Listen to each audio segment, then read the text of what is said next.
अस्सलाम वालेकुम स्टूडेंट, क्या हाल चाल है जी। मैं मोहम्मद अहमद नज़ीर और अभी आप लोगों के सामने जो स्क्रीन पे आपको नज़र आ रहा है वो कल में जो केपी के बोर्ड का पेपर होने जा रहा है उसकी आंसर शीट नज़र आ रहा आपको नज़र आ रही है। तो इस आंसर शीट को बच्चे क्योंकि 9th क्लास के पेपर देने जा रहे हैं, दे डोंट नो कि भाई how to fill the sheet. Very first time वो पेपर दे रहे हैं, तो जो very first time regular candidates हैं पेपर दे रहे हैं तो उनको ये चीज बताना जरूरी है कि आपने अपनी आंसर शीट को कैसे फिलअप करना है। मैं थोड़ा सा इसको थोड़ा सा और जूम इन कर रहा हूं। तो सबसे पहले आपको ये चीज नजर आ रही है जैसे कि आपका अपना बहुत बोर्ड है पेपर वर्जन। अब what is the meaning of paper version, इसका मतलब क्या है। आपके सामने चार ऑप्शन लिखी हुई है, ए बी सी और डी। इन चार ऑप्शंस में से मेरा बेटा सबसे पहला सवाल ये ज़हन में आता है कि भाई हमने कौन सा लेना है। आपको जो एमसीक्यूज का ऑब्जेक्टिव पोर्शन मिलेगा, एमसीक्यूज रिस्पॉन्स पार्ट यहाँ पे है। एमसीक्यूज को सॉल्व करने के लिए मेरा बेटा जो आप लोगों को पेपर मिलेगा, सबसे पहले क्वेश्चन पेपर मिलेगा, उसके ऊपर वर्जन लिखे होंगे चार, वर्जन ए, वर्जन बी, वर्जन सी, वर्जन डी। इस बात का सादा सा मतलब ये है कि चार तरह का ऑब्जेक्टिव पेपर होता है। क्वेश्चन सेम होते हैं लेकिन उनकी तरतीब अलग अलग होती है और आपके रोल नंबर के साथ एक वर्जन सिलेक्ट किया होता है और पेपर भी उसके अकॉर्डिंग ही चेक होता है। तो सबसे बड़ी मिस्टेक बच्चे ये करते हैं कि मोस्टली वो वर्जन लिखते नहीं, लेकिन आपने मेरा बेटा वर्जन लिखना है। लाइक अगर आपका वर्जन मेरा बेटा, सपोज मैं यहाँ पे ये बात करता हूं कि अगर आपका वर्जन बनता है जनाब वर्जन बी, तो मैं यहां से बी को फिलअप कर दूंगा। उसके बाद मेरे बेटे अगर सबसे पहले आपको पेपर का नेम, जैसे कि आपका कल फिजिक्स का पेपर है तो मेरा बेटा आप यहां पे फिजिक्स लिख देंगे। उसके बाद मेरा बेटा पार्ट 1 लिखेंगे। 9th और 10th में पार्ट 1 9th को कहेंगे और पार्ट 2 10th को कहेंगे। उसके बाद मेरे बेटे यहां पे 1 2 3 4 5 6 डिजिट्स के लिए रोल नंबर के लिए गिवन है। तो मेरे बेटे आपने रोल नंबर कैसे फिलअप करने होते हैं। लाइक आपका रोल नंबर है 43450, 5 डिजिट का रोल नंबर स्लिप में आ जाता है। तो अगर आप मेरा बेटा गौर करोगे तो आपकी रोल नंबर स्लिप पे भी बबल्स फिलअप करने का तरीका क्या है। यहाँ पे आप 4 लिखेंगे, यहाँ पे 3 लिखेंगे, यहाँ पे 4 लिखेंगे, यहाँ पे 5 और यहाँ पे 0। फिर मैं यहां से पहले कॉलम से 4 ढूंढूंगा तो 4 को फिलअप कर दूंगा, दूसरे कॉलम से 3 को ढूंढूंगा तो 3 को फिलअप कर दूंगा, फिर 4 को ढूंढूंगा तो 4 को फिलअप कर दूंगा, फिर 5 को ढूंढूंगा तो 5 को फिलअप कर दूंगा। हर एक नंबर के लिए उसके नीचे अलग अलग कॉमन गिवन जो कॉलम है वो गिवन है। तो यहाँ पे मेरी जान आप 0 को फिलअप कर देंगे। तो इसमें मेरे बेटे आपने थोड़ी एहतियात करनी, ये नहीं कि 4 3 5 0 एक ही कॉलम में सबको फिलअप कर दें तो आपका रोल नंबर गलत फिलअप होगा। और मैं आपको ये चीज बता दूं कि ये पोर्शन स्कैन होता है कंप्यूटर से और स्कैनिंग कंप्यूटर कर रहा होता है, इसलिए मेरा बेटा ये नहीं कि इस बच्चे ने चलो गलती कर ली तो मैं माफ कर दूं, तो ऐसा कुछ नहीं होने वाला। उसके बाद मेरा बेटा आप डेट लिखेंगे, जैसे कल डेट 27/7/21 है तो ये लिख देंगे। उसके बाद आप मेरा बेटा मैट्रिक के ऊपर फिट करेंगे इसको। तो इसका मतलब ये नहीं हो कि कुछ बच्चे समझेंगे इंटर का मतलब शायद 9th होता, नहीं भाई, मैट्रिक 9 10 को कहते हैं। उसके बाद इसका पार्ट 1, फिर आप एनुअल एग्जाम्स दे रहे हैं तो ए के ऊपर फिलअप कर दिया मैंने। फिर मॉर्निंग में है और पेपर का नाम क्या मेरा बेटा, पेपर का नाम फिजिक्स है। उसके बाद जब ये सारा काम कर लिया, जब सबसे पहले आपको यही शीट मिल रही होती है, उसके बाद आपको एमसीक्यूज मिल जाते हैं। वर्जन आपने लिख लिया, जिसका ए वर्जन है वो ए को फिलअप करेगा, जिसका सी है, जिसका डी है।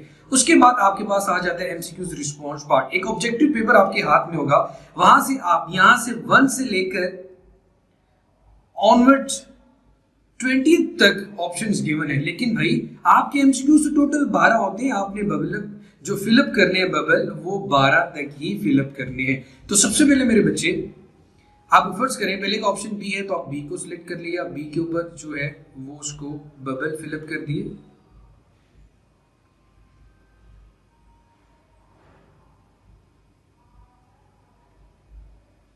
उसके बाद सी आता है तो सी को फिलअप कर दें, डी आता है तो डी को फिलअप कर दें, फिर बी आता है बी को फिलअप कर दें। और सपोज जैसे कि मैंने आपको क्लास में भी ये चीज़ बताई थी कि समटाइम आपको ऐसे होता है कि एमसीक्यूज पे आपका ज़्यादा टाइम लगेगा।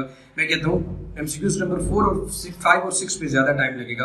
तो आप ये किया करें कि अपनी लास्ट शीट पे एमसीक्यूज क्वेश्चन पेपर से वो एमसीक्यूज यहाँ पे कॉपी कर लें, क्योंकि ये जो पार्ट एमसीक्यूज रिस्पॉन्स पार्ट, ये जो शीट है, ये तो लास्ट में पेपर आपसे ली जाएगी जब आपको कंफर्म हो जाए, जब आप उस न्यूमेरिकल कोई प्रॉब्लम को सॉल्व कर लें, उसके बाद बबल फिलअप कर लें। ऐसा नहीं करना कि एग्जामिनर पेपर ले रहा है और जल्दी से कोई भी ऑप्शन को फिलअप कर दे। नहीं भाई, जो ज्यादा डिफिकल्ट है उनको अलग से लिख लो और उनके ऑप्शंस भी ए बी सी डी लिख लो, और बाद में उनको सॉल्व करने के बाद उनका एग्जैक्ट आंसर आपने बबल में फिलअप कर देना। और एक दूसरी बड़ी गलती ये है कि कुछ लोग ये सोचते हैं कि मैंने हल्का से इस पे लगाया और हल्का से इस पे लगाया, बाद में मुझे पता चला ये है तो इस पे फिलअप कर दिया। ऐसा नहीं करना। स्कैनर दोनों को स्कैन करेगा, डबल पे आएगा तो ये आपका क्रॉस हो जाएगा, गलती में माना जाएगा, तो इससे आपका जो एमसीक्यूज है वो इनकरेक्ट हो जाएगा। आपने ब्लू और ब्लैक बॉल पेन या मार्कर का इस्तेमाल करना है, कलरफुल मार्कर या कलरफुल पेंसिल्स हैं उनका इस्तेमाल नहीं करना। उसके बाद मेरे बेटे 12 एमसीक्यूज हो गए। उसके बाद मेरी जान आप लोगों ने शॉर्ट क्वेश्चन अटेम्प्ट करने, और सबसे पहले वो शॉर्ट क्वेश्चन अटेम्प्ट करने हैं जो आपको अच्छे से आता है। ये चीज़ अपने जहन में बिठा लें, जो अच्छे से आता है पहले उनको देखने। 8 × 4 32 नंबर के शॉर्ट क्वेश्चन होते हैं मेरी जान, और मोस्टली कंसेप्चुअल क्वेश्चन से आते हैं। 12 नंबर के आपके एमसीक्यूज हैं, तो मेरा बेटा 44 नंबर का तो ये पेपर बनता है। उसके बाद दूसरे पहले दूसरे तीसरे चौथे चैप्टर को देखो तो पहले चैप्टर में डिफरेंस आ जाता है क्वांटिटीज का, base derived, base units, derived units. दूसरे में इक्वेशंस ऑफ मोशन, तीसरे में loss of motion, force and momentum का टॉपिक है।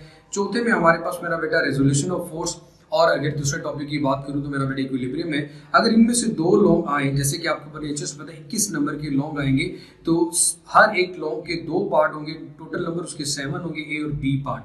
तो 7 × 3 21 नंबर के लॉन्ग आएंगे। अगर आपको 3 पार्ट्स थ्योरेटिकली आते हैं, इट मींस कि आपको 12 नंबर का अगेन पेपर आता है पहले 4 चैप्टर में से। 44 + 12 4 to 6 और 56 नंबर का आउट ऑफ 65 मेरा बेटा आप बड़े अच्छे से पेपर सॉल्व कर सकते हैं अगर स्मार्टली सारे चैप्टर के शॉर्ट क्वेश्चन और पहले 4 चैप्टर के लॉन्ग प्रिपेयर करें।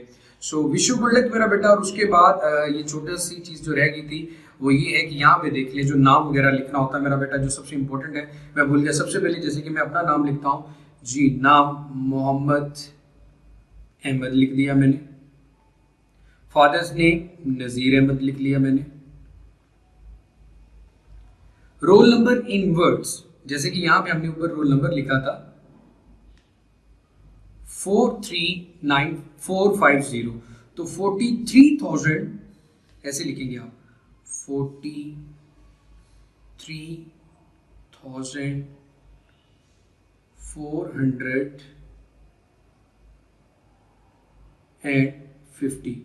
ये मैसेज वाला नहीं लिखना, 50 ऐसे लिख दो मेरा बेटा। उसके बाद मैं अपने सिग्नेचर कर देता हूँ, और बाकी काम सुपरिटेंडेंट क्या है वो कब सिग्नेचर करता है कब नहीं करता, इससे लेना देना आपका नहीं होगा। और इस शीट के बिल्कुल जो बैक वाली शीट होगी उस पर आपने नहीं लिखना, नई शीट से लिखना शुरू करना है। और जो शीटें आपकी बच जाए पेपर में उनके ऊपर मेरा बेटा क्रॉस लगा दीजिएगा। So wish you good luck, अल्लाह ताला को कामयाब करे, खुश रहे, जीते रहे, आबाद रहे। और जिन स्टूडेंट जो कि हमारे मेरे डायरेक्ट स्टूडेंट ही और चैनल सब्सक्राइब नहीं किया तो MM नज़ीर चैनल को ज़रूर सब्सक्राइब कर लें। अल्लाह ताला आप सबका हामी और नासिर हो। अल्लाह हाफिज़।